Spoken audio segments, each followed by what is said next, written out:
Ya lo venimos diciendo y pensamos que tenemos que ir a lo que nos une. También lo dijo la vicepresidenta Calviño en una entrevista hace poco. Pensemos en lo que nos une, rebajemos el tono y pensemos en el orgullo que tenemos que tener de las empresas que tenemos en España, que crean riqueza, que crean empleo, que son los motores de la economía y que, bueno, pues que necesitamos contar con ellas para seguir progresando. Sin empresas no hay impuestos, no hay progreso, no hay estado del bienestar, en fin, que son un pilar importantísimo de la economía y del progreso de este país. Y yo creo que hay que pensar en eso. Nos preocupa, eso sí, esa subida de tipos. Tuvimos ocasión de hablarlo la semana pasada aquí con la presidenta del Banco Central Europeo, con Christine Lagarde. ¿Hasta dónde puede repuntar el Euribor? Nos está viendo mucha gente que tiene ahora mismo hipotecas variables y está asustada ante la posibilidad de que se sigan subiendo en los próximos meses.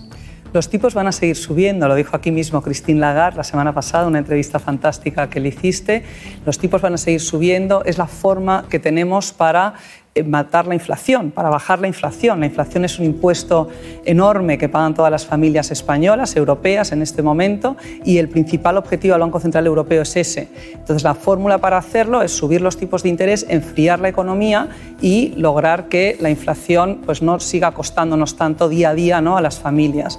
Yo creo que aquí hay medidas que se pueden tomar para ayudar a aquellos colectivos que puedan tener más problemas a la hora de afrontar la subida de los tipos de interés y, por ejemplo, nosotros llegamos a este acuerdo, ¿no?, para el tema de las hipotecas con el Gobierno a finales del año pasado, que podemos comentar. Ese código de buenas prácticas, pero que parece que se ha quedado corto, ¿no? Son muchos los requisitos y parece que pocas las personas que se acaban acogiendo al mismo. No sé si usted tiene datos de las distintas entidades bancarias. Bueno, el código es un código importante, es un código que siempre dijimos que era un código preventivo.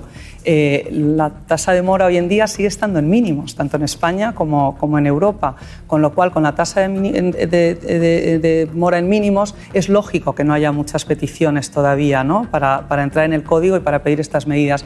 Lo que sí quisimos era darle un marco cierto, un marco de certidumbre a aquellos deudores, a aquellas familias que pudieran tener más problemas para afrontar la subida de los tipos y el impacto en la cuota hipotecaria. Y les ofrecimos una serie de medidas que permiten pues, paliar ese impacto. Era pronto, sigue siendo quizás pronto, vamos a ir viendo el impacto de la subida de los tipos en las cuotas hipotecarias mes a mes, porque las hipotecas a tipo variable en España se revisan una vez al año, con lo cual cada vez pues, posiblemente iremos viendo más deudores que potencialmente puedan tener esta necesidad y vengan a las oficinas bancarias. En los bancos siempre se va a intentar buscar una solución. Los bancos son los principales interesados en que las familias puedan devolver sus préstamos y bueno, y este código lo que da es un marco de certidumbre con muchas medidas. ¿Hasta dónde puede escalar el Euribor? ¿4%? Nosotros la verdad que no hacemos previsiones, pero leemos lo que nos dice el consenso y más o menos están por ahí las estimaciones públicas y privadas. Pero vemos que ustedes, los bancos, cobran más por prestar dinero en el caso de las hipotecas, pero en cambio no dan más a los ahorradores y eso es algo que también hablamos con Christine Lagarde. Ella invitaba incluso a cambiar de banco si no conseguíamos suficientes intereses por nuestros préstamos, por nuestro pasivo. ¿Qué pasa con esta cuestión? De esta cuestión, desde la asociación yo puedo hablar poco porque son cuestiones prácticas comerciales de las entidades y la Comisión Nacional de Mercado y Competencia me está mirando siempre para asegurar que no hablemos de este tipo de cosas. Lo que sí es verdad es que en España hay mucha competencia, hay muchas entidades, algunas de hecho ya han empezado a ofrecer más remuneración y lo que también es verdad es que hemos vivido tiempos muy excepcionales, ¿no? Hemos vivido 10 años de tipos de interés negativos, de tipos de interés en cero y esta situación se está empezando a corregir, a normalizar. Este año 23 yo lo llamo el año de la normalización, ¿no? Yo creo que la presidenta Lagarde también lo explicaba bien, cómo gradualmente, pues, a medida que sigan los tipos de interés, también se va a drenar mucha liquidez y posiblemente pues, en un entorno distinto las entidades irán tomando decisiones. El Gobierno puso en marcha un impuesto extraordinario para la banca. Ha habido varias entidades que ya lo han llevado a los tribunales. No sé qué opciones tienen de tumbarlo. ¿Qué le dicen a ustedes desde asesoría jurídica? Las asociaciones hemos presentado un recurso. Nosotros desde el principio dijimos que este impuesto no entendíamos bien cómo estaba planteado, no nos gustaba cómo se planteó desde el inicio, en un discurso del Estado de la Nación por el presidente del Gobierno, sin mucho fundamento técnico. De hecho, en la exposición de motivos después se argumentó sobre la base de que había beneficios extraordinarios en el sector. Eso nos parece que es una falacia, es erróneo. Lo que estamos viendo es una normalización, acabamos de hablar de ello. Y por otro lado está fundamentado en el rescate. Los bancos tienen que devolver un dinero porque se les rescató. Vamos a ver, las entidades que están hoy aquí son entidades que pasaron esa situación, las entidades que, que cayeron fueron entidades que estaban mal gestionadas, con una elevada injerencia política y que efectivamente hubo que rescatar a sus depositantes. Y en ese rescate también participaron las entidades que están sanas hoy, ¿no? Y pusieron en torno a 30.000 millones, tanto en el Fondo de Garantía de Depósitos como a través del Fondo del Banco Malo. Con lo cual yo no creo que se pueda utilizar ni la excusa de los beneficios extraordinarios ni del rescate para fundamentar este impuesto. Pero es que además se ha tramitado de una manera, bueno, pues con muchas prisas, sin la consulta pública que normalmente se hace en este tipo de casos, sin los informes preceptivos que normalmente se solicitan pues, al Consejo de Estado y a otras instituciones, con lo cual no nos gustó cómo se hizo. Y también es un impuesto que tiene unos impactos negativos que no son necesarios en este momento. Le estamos drenando a la banca la capacidad de dar crédito. Nosotros tenemos estimado unos 50.000 millones menos de crédito y bueno, que eso no es lo que necesita ahora mismo la economía, ¿no?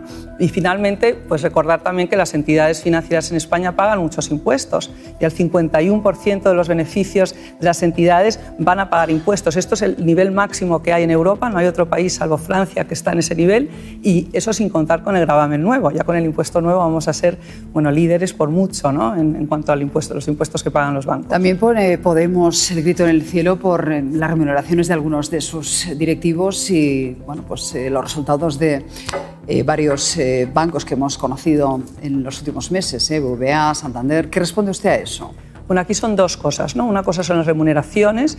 Las remuneraciones en nuestro sector son absolutamente reguladas, transparentes, supervisadas, y por eso hablamos tanto de ella, porque es que sabemos hasta el último céntimo por cada, en fin, por distintos elementos, ¿no? que cobran los directivos de la banca. O sea, son muy regulados. También hay que decir que en España tenemos de los mejores bancos del mundo y de los mejores banqueros del mundo, ¿no? Y ahí pues hay mucha competencia por el talento, y lo que hay que mirar aquí también es la comparativa internacional. En cuanto a los resultados de las entidades, es cierto que hace unas semanas presentamos los resultados del conjunto del año 2022, son cifras elevadas, abultadas, y yo puedo comprender que eso genera pues cierto, digamos, que hay que entenderlo, ¿no? Los 20.000 millones de resultados. Aquí hay que ver, vamos, de dónde venimos, ¿no? Lo que estamos hablando, una normalización de los tipos de interés. También hay que entender que mucha parte de ese resultado procede de otros países, porque en España somos sede de dos de los principales bancos del mundo, de hecho del mayor banco europeo y de otro de los grandes principales bancos. BBVA decía que proceden sobre todo de los resultados en México, por ejemplo. Efectivamente, BBVA dijo que el 75% de su resultado procede de fuera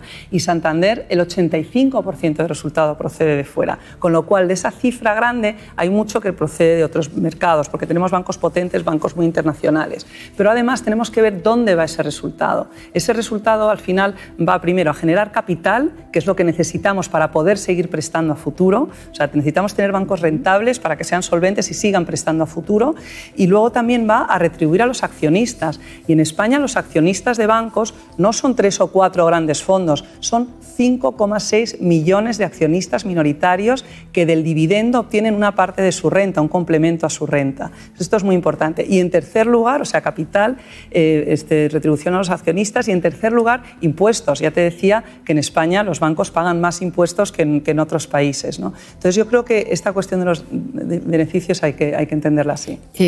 ¿Cómo encajan ustedes la ley de paridad, que el Gobierno parece que ahora va a adelantar en 2 años y que obliga a los consejos de administración de las empresas que están en el IBEX a tener un 40% de representación femenina? Estábamos viendo cifras y ahora mismo ya estarían en un 37,47, es decir, que no está muy lejos de lo que va a exigir por ley el Ejecutivo. Es que nuestro sector ya tenía recomendaciones de la CNMV, había un código de gobierno que nos exigía, ¿no?, avanzar en esta dirección, y los bancos han ido avanzando, tú misma lo has dicho, ¿no? Muchos de los bancos del IBEX ya tienen ese porcentaje de consejeras o están muy cerca de alcanzarlo, y bueno, pensamos que este tipo de códigos de buenas prácticas generan los incentivos para avanzar en esa dirección, Y yo te diría que una ley que lo hace obligatorio, pues yo no soy tan partidaria de eso. Yo soy más partidaria del mérito que de la cuota, la verdad, y quizás hace falta un poco un impulso legislativo inicial, ¿no?, como hemos tenido en nuestro sector, pero una vez que, en fin, que se van tomando esas medidas y que las mujeres vamos llegando, ¿no?, poco a poco a puestos de responsabilidad,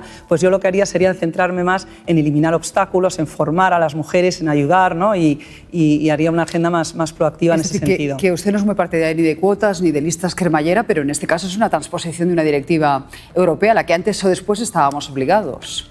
Bueno, pero se está transponiendo de manera distinta. Yo creo que aquí en este país, es que lo he leído la verdad en medios en estos días, ¿no? Es muy reciente la propuesta y habrá que ver cómo sale, pero efectivamente pues, estamos yendo a máximos y a lo mejor lo que hay que hacer es seguir eliminando obstáculos y favoreciendo que la mujer vaya llegando, que yo creo que de manera natural pues vamos llegando, ¿no? Y desde luego eliminar todos los obstáculos que haga falta para que eso sea así. Alejandra Quindelea, muchísimas gracias y buenos días. Muchas gracias, Susana. Hasta pronto. Muchas gracias.